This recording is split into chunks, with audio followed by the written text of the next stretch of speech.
수성에서 보편성으로 그런 제목으로 오늘 말씀 나누도록 하겠습니다. 자, 우리가 지금 2000년 전에 스데반의 설교를 우리가 들었어요.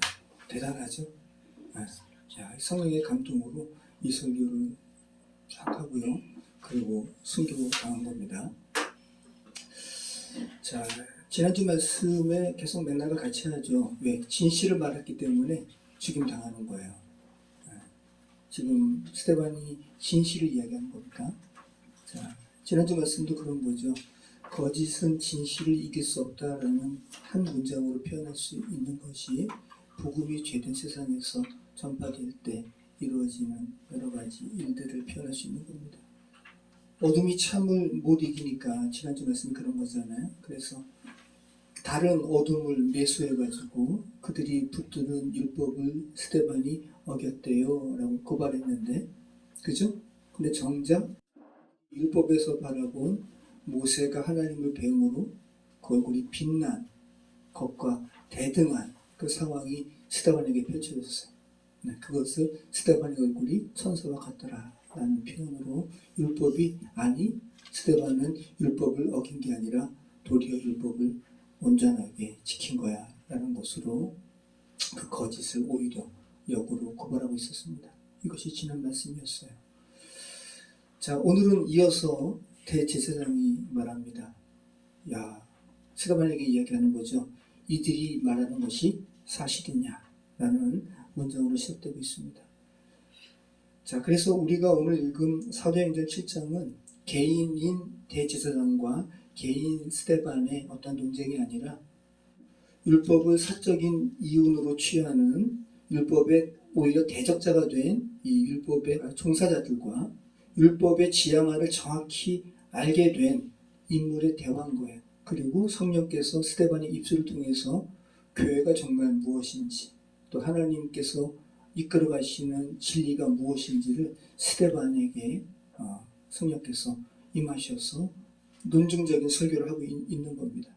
자, 스데반은 여러분 성령의 감동으로, 또 스데반은 복음을 그죠? 진리를 온전히 증거할 준비가 됐어요. 그러니까 대제사장이 내게 들린 너에 대한 고발이 사실이냐라고 물을 때 스데반은 막 겁먹어가지고 막 이렇게 핑계대는 게 아니라 담담하게 진리를 설파하는 거예요. 그리스도인은 다 스데반처럼 돼야 돼요. 어떤 상황에서 진리를 말할 수 있는 기회가 주어졌을 때 진리를 말할 수 있어야 돼요. 이게 그리스도인인 거예요. 왜? 그리스도인이 뭔데요? 그 안에 그리스도께서 사시는 사람. 그러니까 진리를 이야기할 수 있어야 되죠. 지난주에 제가 아멘서적에 갈 일이 있어가지고 들어가는데 양복 입은 한 신사가 유월절과 관련된 전도지를 들고 있다가 저한테 막 이야기를 하려고 그러는 거예요. 직감적으로 안상홍의 증인이구나 느낌이 들어가지고 괜찮다고 하면서 아멘서적 들어가서 살 것을 사고 나왔는데 또 그 사람이 저한테 이야기를 걸길래 하나님의 교회 안상홍 증인이냐고 그랬더니 어떻게 아시냐고 그런 거 그래가지고 안상홍이 하나님이에요? 그랬더니 이 사람이 뭐라 그러냐면 예수님도 사람으로 오셨잖아요. 그러니까 안상홍도 하나님인데 사람으로 왔다라는 거죠. 이런 해괴한 말을 하는 거예요. 그래가지고 그 다음에 제가 또 그럼 장기자가 하나님이에요? 성경에 어머니 하나님이란 말이 있어요? 그랬더니 이 사람이 또 뭐라 그러냐면 성경에 일요일에 예배드리는 말이 있어요? 라고. 그러니까 이 사람들이 다 하나하나 매뉴얼이 있는 거예요. 완전히 외워가지고 딱딱딱딱 하는 거거든요. 자, 여러분은 그 상황에서 그럼 뭐라고 말씀하셔야 돼요? 성경에 일요일에 예배드리는 말은 없죠. 그죠? 성경에 그리스도인이 언제 예배드려요? 주일날 예배드리는 거죠. 주일이 제8일이에요. 제7일이 토요일이잖아요. 제8일이 주일이라고요. 주일날 하나님 예수님께서 부활하셨다고요. 그러니까 이 안성홍의 증인들은 성경을, 그러니까 여호와의 증인도 마찬가지인데 여호와의 증인은 자기들이 보는 성경책 따로 있어요. 변개해가지고 자기들이 취할 것만 이렇게 취해가지고 그러니까 앵무새처럼 달달 외운 거예요. 여러분 성경의 8일에 대한 의미는 굉장히 깊죠. 우리 살펴봤잖아요. 할례를 언제 받아요? 제8일에 받아요. 자, 그리고 제사장의 위임식이 7일간 행해지다가 언제부터 제사장의 그 직무를 행해요? 8일부터. 예수님도 제 7일 넘어서 8일에 부활하신 거예요. 그러니까 8일은 7일의 그 의미를 뛰어넘는 거라고. 영혼과 관련되어 있는 거예요. 완전함과 관련되어 있는 거예요. 근데 제가 이 말을 어떻게 제가 일일이 거기서 이야기하겠어요. 제가 그래서 근데 사람들이 막 쳐다보더라고요. 제가 일부러 장기자가 하나님이에요? 여자 하나님이라고 성경에 있어요? 라고 일부러 막 큰 소리를 했거든요. 사람들이 막 지나가면 쳐다보더라고요. 그리고 제가 마지막으로 예수님도 하나님을 어머니라고 부르지 않고 아빠, 아버지라고 불렀다고 이거 깊게 생각해 보시라고. 그랬더니 이분이 잠깐 멈칫하더니 안녕히 가세요. 그러니까 이제 저는 아마 그분 아마 그 이야기는 아마 좀 탁 마음에 왔을 거예요. 아, 예수님도 하나님을 엄마라고 여성성으로 인식한 것이 아니라 아빠, 아버지라고 인식했구나라는 거 아마 생각을 하게 됐을 거예요. 저 일반적인 교회 다니시라고. 그래서 자기가 일반적인 교회 다녔다가 일로 온 거래요. 얼마나 많은 사람들이 혐오되겠어요. 신천지로 코로나 때 신천지에게 주목하는 사이에 안상홍의 증인 하나님의 교회가 급성장했어요. 엄청 커요. 일반적인 교회 사가지고 십자가 다 없애고, 일반적인 교회가 여러분 참 건물로서는 참 활용성이 없게 지었잖아요. 그러니까 교회가 요즘에 이제 점차 이제 어려워지니까 교회가 이렇게 매매로 넘길 때, 매매로 이렇게 매매가 이루어질 때 안상홍의 증인이 그거 다 사는 거예요. 이 참 마음 아프죠.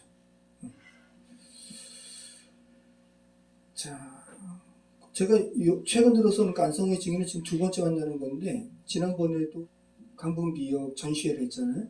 전시한 다음에 어떤 사람이 이 전시회 도록을 보고 작가들한테 연락하는 거예요. 저도 받았어요.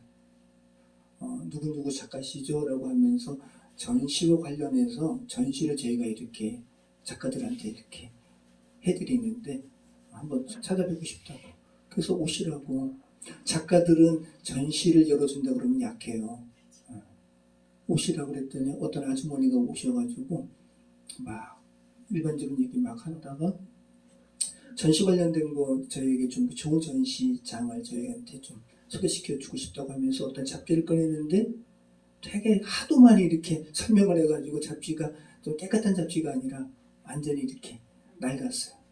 근데 가만 보니까 읽어보니까 무슨 뭐 어머니 아버지 뭐 효 관련된 전시 큰 데서 했다는. 그래서 저희가 하다가 어머니 하나님 안상홍의 증인이에요 그랬더니 흠칫 놀라더니 어떻게 하세요? 라고 했길래 제가 바로 얘기했죠. 저 감리교 목사라고. 장길자 하나님 아니에요 그랬더니 그 말씀 하시려면 저 그냥 갈래가면서 진짜 출행랑 36개 출행랑 그래서 도망갔어요. 제가 그 뒤에다가 하나님 믿으시라고 장길자 하나님 아니라고 그랬더니 도망가요. 요즘에 여러분 너무 악한 시대예요. 악한 시대. 여성 신학이 너무 발달돼가지고 신학교 가서도 그렇게 하나님의 여성성을 강조해요. 일반적인 정통 교단도.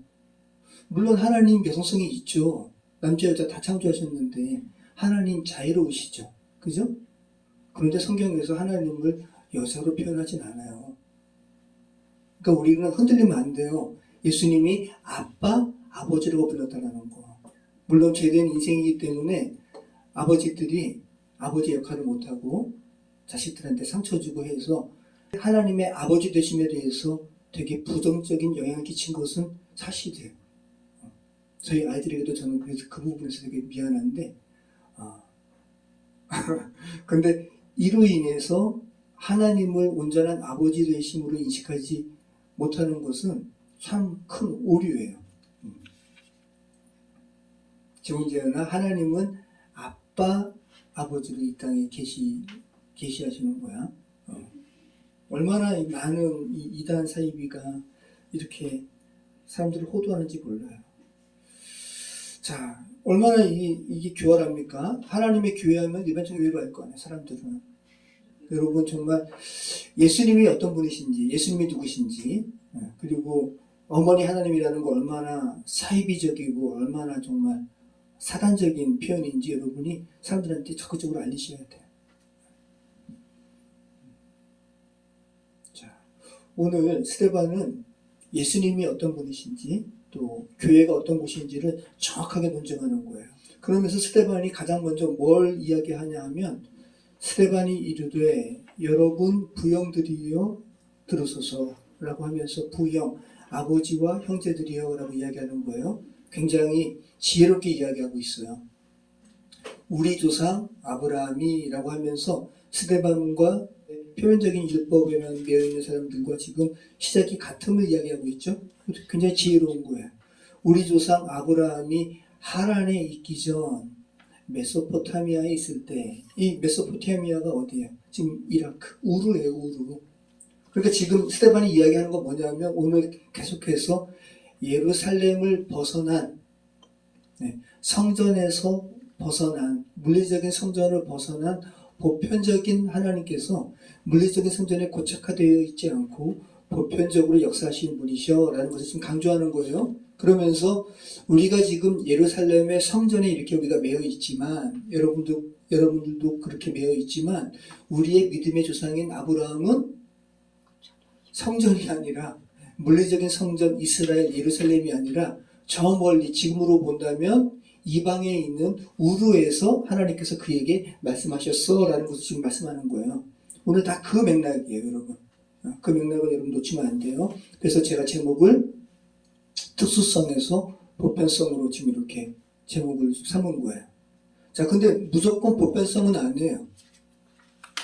예수 그리스도 안에서 보편성을 여러분이 놓치시면 안 돼요.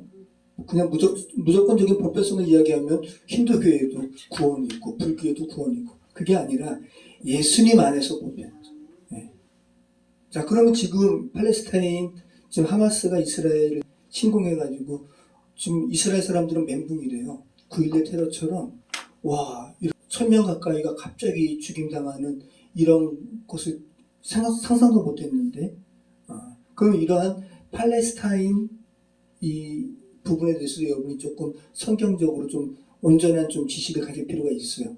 지금 극단적인 시오니즘, 그죠? 그들은 지금 팔레스타인을 너무 이렇게 이 스데반의 설교처럼 너무 그런 부분에 매여 있는 거죠. 그런 걸 생각을 하셔야 돼요. 무조건 여러분이 기독교에 있느라고 시오니즘 여기에 매여 있으면 안 되고 이런 생각을 좀 잘 하셔야 됩니다. 참 너무 마음이 아프죠. 하마스도 나쁜 놈들이고 또 이스라엘도 또 온전치 않은 부분에 매여있는 부분도 있는 거예요. 자, 그러면서 지금 스데반이 아브라함의 이야기부터 시작하는 거예요. 아브라함의 이야기부터 시작하는 이유는 조금 아까 드린 말씀처럼 물리적인 성전이 있기 전부터 아브라함은 하나님을 믿었어. 그리고 그 지역은 우르였어. 라는 것을 말씀하고 있는 겁니다. 그러면서 4절부터 16절까지 계속해서 우리가 창세기에서 살펴봤던 이야기를 하는데, 자, 16절 말씀 보면 또 독특한 말을 하잖아요. 자, 우리 15절, 16절 말씀 한번 보시죠. 한번 읽어볼까요? 야곱이 애굽으로 내려가 자기와 우리 조상들이 거기서 죽고 세겜으로 옮겨져 아브라함이 세겜 하물의 자손에게서 은으로 값주고 산 무덤에 장사되니라. 자, 의도적으로 스데반이 지금 우리가 창세기 살펴봤잖아요. 야곱은 여러분 어디에서 장사되었어요? 세겜에서 장사된 게 아니에요. 야곱은 아버지 아브라함처럼 막벨라굴에 장사되었어요. 그래서 지금 당시에 스데반이 읽었던 헬라어 이 성경이 요런 쪽으로 아마 이렇게 해석된 성경을 읽었을 수도 있고, 그리고 성령의 감동으로 지금 좀 폭넓게 보셔야 되는데, 여기 이 세겜은 수가성이 아시죠? 수가성? 수가성이 세겜이거든요. 사마리아 지역이에요.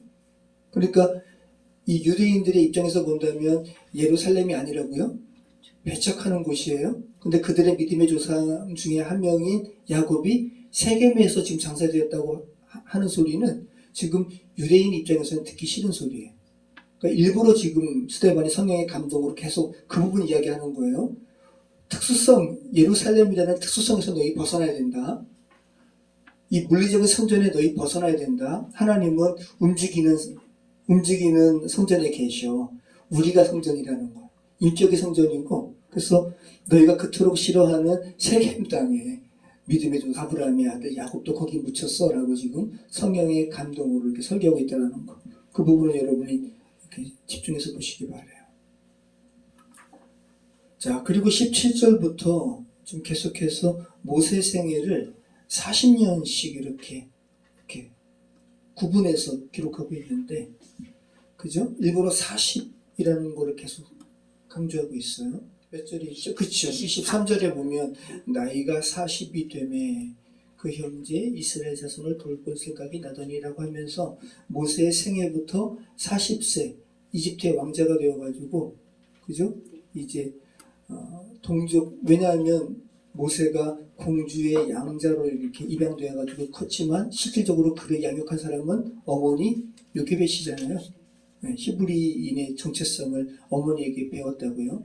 그러면서 나름대로 모세가 지금 계속 스데반이 지금 설교하는 논지는 그겁니다.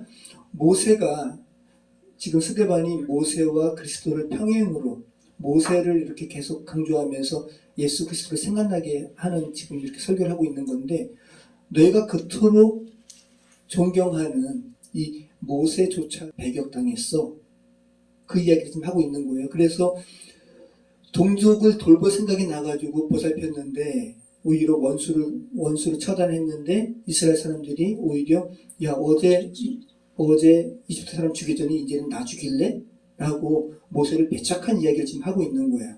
지금 이게 40세까지고 그 다음에 또 30절에 또 40년이 또 40이 또 나오죠.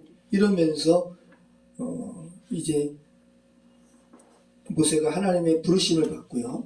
불꽃 가운데서 하나님이 나타나시잖아요. 이것을 천사가 나타났다고 표현하고 있는데, 자, 그러면서 모세를 들어서 뭐라고 이야기하냐 하면 예수님을 생각나는 표현을 해요.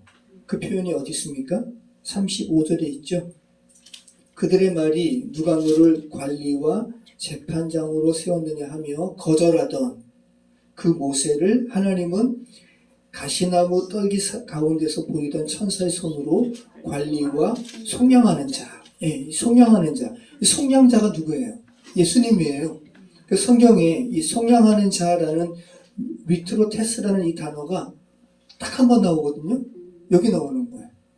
일부러 예수 그리스도를 생각나게 하는 표현을 성령의 감동으로 스데반이 지금 하고 있다는 거. 그런데 이 모세를 너희가 그렇게 배척했잖아 라고 지금 유대인은 지금 책망하는 거예요. 모세가. 자, 그 다음에 또 40이 또 나오죠. 36절. 그죠? 이 사람이 백성을 인도하여 나오게 하고 애국과 홍해와 광야에서 40년간 기사와 표적을 행하였느니라. 자, 이스라엘 자손에 대하여 하나님이 너희 형제 가운데서 나와 같은 선지자를 세우리라 하던 자가 이 모세라 라고 좀 이야기하고 있는 거죠. 그러면서 이 모세가 38절부터 이제 성막에서 또 시내산에서 율법을 받아가지고 백성들에게 반포했는데 백성들은 그 율법을 어기잖아요. 그래서 지금 유대인들 입장에서는 책망받는 이야기를 하고 있는 거예요. 자, 38절 말씀 같이 읽겠습니다. 시내산에서 말하던 그 천사와 우리 조상들과 함께 광야 교회에 있었고 또 살아있는 말씀을 받아 우리에게 주던 자가 이 사람이라. 네, 살아있는 말씀, 그죠? 예수님 생각나게 합니다. 생명의 말씀을 주던 자가 이 사람이라. 그런데 39절 말씀부터는 어떤 내용이 나와요? 그런데 우리 조상들이 모세에게 복종하지 않았다. 네. 그러면서 몰록신도 섬기고, 그 레판의 별은 바벨론의 신이에요. 별신이에요. 네. 별신도 섬겼어 라고 지금 이렇게 스데반이 이야기하고 있는 거죠. 자, 그러면서 성막을 통해서 또 하나님께서 계시된 이야기를 44절부터 45절 이야기하죠. 그러니까 엄밀히 이야기하면 성전보다 성막이 더 하나님의 임재를 더 직관적으로 표현하는 곳이에요. 성막이. 그죠? 내가 거기서 내가 너와 만나고, 이곳이 어디예요? 속죄소예요. 속죄소. 속죄소에서는 노골적인 하나님의 죄사함에 대해서 시각적으로 보여주는 곳이잖아요. 너희가 그토록 붙드는 이 헤롯 성전, 이 엄청난 성전보다 더 하나님을 깊게 만날 수 있는 곳은 성막이었어. 자, 그리고 스데반이 이야기하는 거는 성막보다 더 앞서서 하나님과 깊게 만나는 곳은 바로 예루살렘이 아닌 보편적인 갈대아 우르 이방 땅의 아브라함의 심령이었어 라는 것을 지금 스데반이 처음부터 아브라함이 갈대아 우르에 있었을 때 하나님께서 그를 부르셨다라는 말로 시작하고 있는 거예요. 자, 성전에서도 하나님께서 뭐라 그러세요? 다윗이 하나님 앞에서 은혜를 받아 야곱의 집을 위하여 하나님의 초소를 준비하게 하여 달라고 하더니 솔로몬이 그를 위하여 집을 지었느니라. 그러나 지극히 높으신 이는 손으로 지은 곳에 계시지 아니하시나니 선지자가 말한 바 주께서 이르시되 하늘은 나의 보좌요 땅은 나의 발등상이니 너희가 나를 위하여 무슨 집을 짓겠으며 나의 안식할 처소가 어디냐. 이 모든 것이 다 내 손으로 지은 것이 아니냐 함과 같으니라. 네. 솔로몬에게도 하나님께서 말씀하신 거예요. 솔로몬이 엄청난 성전 짓고 하나님께 자랑하듯이 이야기한 거 아니에요? 그죠? 하나님께서 계신 곳은 모든 곳이 성전인데 그 이야기 하는 거죠. 그러면서 목이 곧고 마음과 귀에 할례를 받지 못한 사람들아 너희도 조선과 같이 항상 성령을 거스르는도다. 지금 스데반이 대제사장 그 산에 드는 이 앞에서 이야기하는 거예요. 얼마나 담대해요. 죽을 수도 있는데 그리고 정말 죽게 되는 거예요. 목이 곧고 하나님 앞에 교만한 거죠. 마음과 귀에 할례를 받지 못한 사람들이라고 표현하고 있어요. 마음에도 할례 받지 못했고 귀도 할례 받지 못해가지고 하나님께 구별된 귀로 하나님의 음성을 듣지 못하는 아둔한 사람들아 라고 지금 이야기하는 거죠. 자, 그러면서 54절부터 이제 스데반이 이제 죽게 되는 거죠. 같이 읽겠습니다. 그들이 이 말을 듣고 마음에 찔려 그를 향하여 이를 갈거늘 스데반이 성령 충만하여 하늘을 우러러 주목하여 하나님의 영광과 및 예수께서 하나님 우편에 서신 것을 보고 말하되 보라 하늘이 열리고 인자가 하나님 우편에 서신 것을 보노라. 그들이 큰 소리를 지르며 귀를 막고 일제히 그에게 달려들어 성 밖으로 내치고 돌로 칠세 증인들이 옷을 벗어 사울이라 하는 청년의 발 앞에 두니라. 네. 자, 스데반이 성령의 감동으로 진리에 대해서 이야기하니까 이제 거짓에 매여 있는 사람들이 마음에 찔렸어요. 그리고 그를 향하여 이를 갈아요. 완전히 원수에게 행하듯이 하는 거죠. 그러면서 어떻게 해요? 그들이 이 사람들이 스데반을 죽이는 행위를 지금 누가가 순차적으로 지금 표현하고 있잖아요. 큰 소리를 지르는 거예요. 얼마나 큰 소리? 악을 지르는 거죠. 그러니까 완전히 악한 자에게 사로잡힌 모습을 보이고 있는 거예요. 그리고 귀를 막아요. 여러분 연상해 보세요. 큰 소리를 지르고 귀를 막고 일제히 그에게 달려들어서 성 밖으로 내치는 거예요. 성 진영 밖에서 예수님처럼 스데반이 진영 밖에서 죽는 거예요. 한번 연상해 보시기 바래요. 얼마나 거칠게 스데반을 몰고 갔을까? 그리고 돌로 쳐서 죽이는데 돌을 치는 사람들이 누가 돌을 치냐 하면 스데반을 모함한 증인, 스데반을 이렇게 모함한 사람들이 있죠. 그들이 돌로 죽이는 거예요. 그리고 그들의 옷을 벗어서 사울이라 하는 청년의 발 앞에 준 거예요. 왜 이렇게 증인이 먼저 죽이냐 하면 만약에 증인이 잘못돼가지고 엄한 사람을 죽일 수도 있잖아요. 그러면 그 증인은 하나님 앞에 하나님 앞에 이제 책임져야 되기 때문에 그 증인들이 먼저 돌을 들어서 스데반 죽이는 겁니다.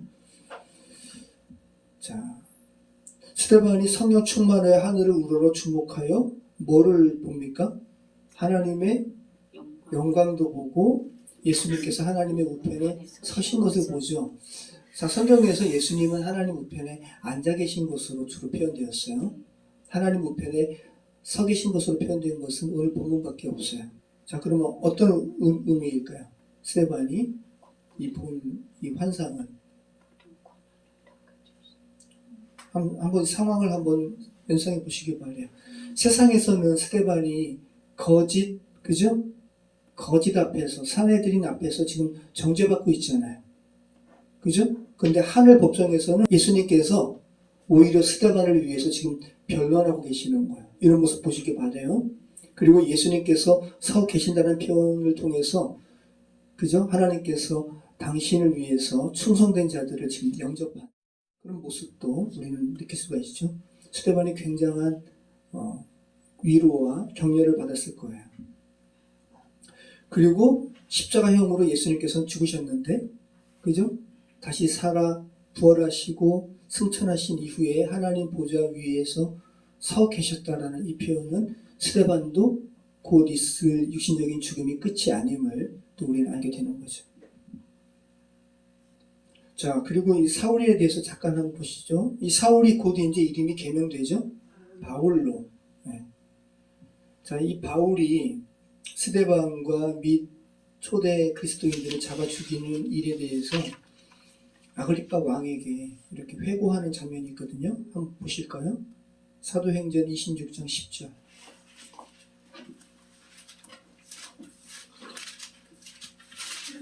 이때 이 바울은 스데반의 죽임이 옳은 거라고 생각했어요. 한번 보시죠. 사도행전 25장 10절 같이 읽겠습니다. 예루살렘에서 이런 일을 행하여 대제사장들에게 권한을 받아가지고 많은 성도를 옥에 가두며 또 죽일 때에 내가 찬송 투표를 하였고, 네, 바울이 그러니까 스데반을 죽일 때 찬송 투표를 한지는 모르겠지만 이 이후에 이 바울이 아주 혈기왕성하게 대제사장들에게 권한을 받아가지고 초대 그리스도인들을 막 잡아 죽였단 말이죠. 그때 찬송 투표를 했다. 자, 그러면 여러분 보세요.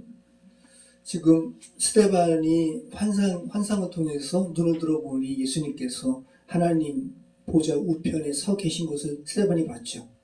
자, 이 상황과 가장 가까운 상황 가운데 있는 이로 지금 누가가 누구를 기록하냐 하면 사울을 기록하고 있는 거예요. 자, 그리고 우리 59절 60절 같이 읽겠습니다. 그들이 돌로 스데반을 치니 스데반이 부르짖어 이르되 주 예수여 내 영혼을 받으시옵소서 하고 무릎을 꿇고 크게 불러 이르되 주여 이 죄를 그들에게 돌리지 마옵소서 하고 이 말을 하고 자니라. 저는 이 잔다라는 표현이 너무 감사해요. 그리스도인의 죽음은 끝이 아니에요. 사는 거예요. 자기 때문에 다시 깨어나는 거예요. 그죠? 네.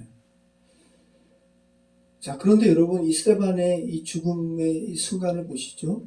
그리고 그가 외치는 말도 보세요. 예수님 같죠? 그죠? 예수님도 그랬어요. 저들이 알지 못해서 이 일을 행하니까 저들의 죄를 용서하여 주시옵소서. 똑같이 어떤 사람이 이런 기도를 할 수 있을까요? 돌로 맞아 죽는데, 그죠? 이 죄를 그들에게 돌리지 마옵소서 라고 하는 말은 똑같은 거죠. 저들이 부지중에 저를 죽입니다. 부지중에 죽이는, 그러니까 오살자는 하나님께 구원받아요. 구약부터 계속 되뇌어진 이야기예요. 그러니까 스데반이 예수님처럼 똑같은 기도하는 거예요. 저들이 부지중에 오살로 저를 죽이고 있습니다. 용서해 주시옵소서. 기도하고 있는 겁니다. 자, 아까 드린 말씀처럼 스데반의 예수님께서 서 계신 이 환상을 보고 또 지금 용서의 외침을 하는 이 상황과 가장 밀착되어 있는 사람이 지금 사울이에요. 누가가 일부러 지금 의도적으로 이렇게 표현하고 있어요. 자, 그리고 사울이 지금 이때는 비록 스데반이 죽일 만한 죄를 졌기 때문에 지금 죽임을 당한다고 생각을 했지만 스데반의 마지막 죽으면서 외치는 이 말, 저들의 죄를 저들에게 돌리지 마옵소서라는 이 외침이, 이 마지막 스데반의 말이 사울에게는 굉장히 깊게 뇌리에 남았을 거예요. 그리고 다메섹 도상에서 예수님 만나서 이제 회심하게 될 때 이 스데반의 말 다시 한번 생각하게 되었겠죠. 자, 여러분 스데반의 설교는 하나님의 관계로부터 시작했잖아요. 그죠? 그렇게 시작해가지고 하나님을 믿는다고 하는 유대인들이 하나님을 정작 순종하지 않음으로 마치고 있어요. 이것은 여러분 오늘날도 마찬가지죠. 그죠? 오늘 60절까지 이 긴 설교를 통해서 말하는 바는 뭐냐면 이스라엘의 역사는 반역의 역사라는 거예요. 여러분이 잘 아시는 구약이 다 그런 거 아니에요. 호세아 선지자. 창녀와 같은 고멜 계속 사랑했지만 고멜은 계속 반역하고. 그죠? 계속 그 이야기예요. 지금 스데반이 이야기하는 거는 가장 최근에 예수님마저 하나님의 독생자이신 예수님마저 보내셨는데 너희가 그를 죽였다라고 지금 이야기하는 거예요. 여러분 지금도 계속해서 사람들 반역의 행위를 계속합니다. 여러분 이제 스데반이 죽잖아요. 스데반이 죽음으로 인해서 이제 오늘 제목 삼은 거잖아요. 특수성에서 보편성으로. 지금까지는 계속 예루살렘 성전이 강조되었어요. 예루살렘 성전 솔로몬 행각에서 사도들이 복음 전하는 거예요. 안진병이 일어나고. 그죠? 근데 이제 스데반의 설교와 순교 이후로 복음이 이제 이방으로 퍼져나가요. 이제 유대인들이 그토록 증오했던 사마리아에 복음이 들어가요. 이 사도행전 8장에 나오는 기사예요. 다음 주부터 우리가 살펴보게 됩니다. 그러니까 지리적으로도 예루살렘이라는 특수성에서 이제 보편성으로 이게 바뀌고 사람들도 유대인이라는 특수성에서 이제 이방인에게. 그래서 사도행전 8장에 에디오피아 내시가 복음을 받아들이게 되는 거예요. 자, 그리고 오늘 사울이라는 청년 발 앞에 그 증인들의 옷을 두니라. 이 사울이 바울이 돼가지고 이방인들에게 복음 증거하죠. 자, 그러니까 지금 아까도 제가 잠시 말씀드렸지만 하나님께서 아브라함에게 계시를 준 것도 예루살렘이 아니라 갈대아 네, 이방 땅이라는 거 그거 생각하시기 바라고. 네. 그리고 오늘 본문에서도 그죠? 이방 땅 이집트에서 하나님께서 요셉과 함께 있죠. 그리고 모세도 생애 대부분을 팔레스타인 밖에서 보냈어요. 성경 안에서 우리는 특수성을 벗어나야 돼요. 보편성으로 나가야 돼요. 그런데 이 사이비들이 말하는 특수성은 정확하게 여러분이 구별해가지고 배격해야 돼요. 그러니까 지금 보세요. 그리스도 안에서 우리는 다 보편적으로 복음을 증거해야 되는데 그런데 안상호의 증인은 하나님의 교회는 안상홍이라는 새로운 특수성을 만들었잖아요. 그죠? 네. 그래서 제가 오늘 본문 보다가 다시 한번 정리하면서 이렇게 제목을 삼은 거예요. 안상홍, 또 이만희도 마찬가지고, 신천지도 마찬가지고. 그리스도 밖에 새로운 특수성을 만드시면 안 되고, 그리스도 안에서, 분명하게 그리스도 안에서 보편적인 하나님의 사랑을 증거해야 된다는 거, 그 진리를 증거해야 된다는 거. 여러분, 그러한 부르심으로 여러분이 지금 하나님께 부름받았다는 사실을 기억하시기 바랍니다. 자, 기도하겠습니다.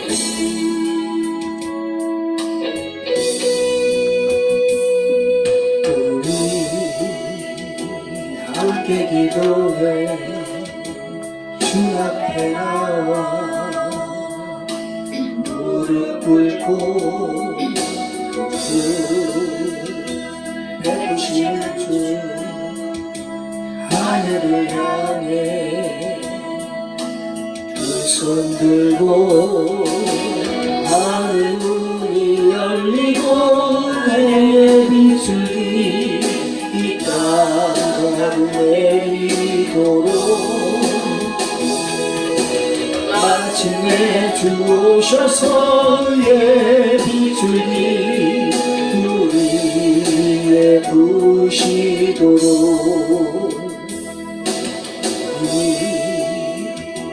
함께 기도해 주 앞에 나와 무릎 꿇고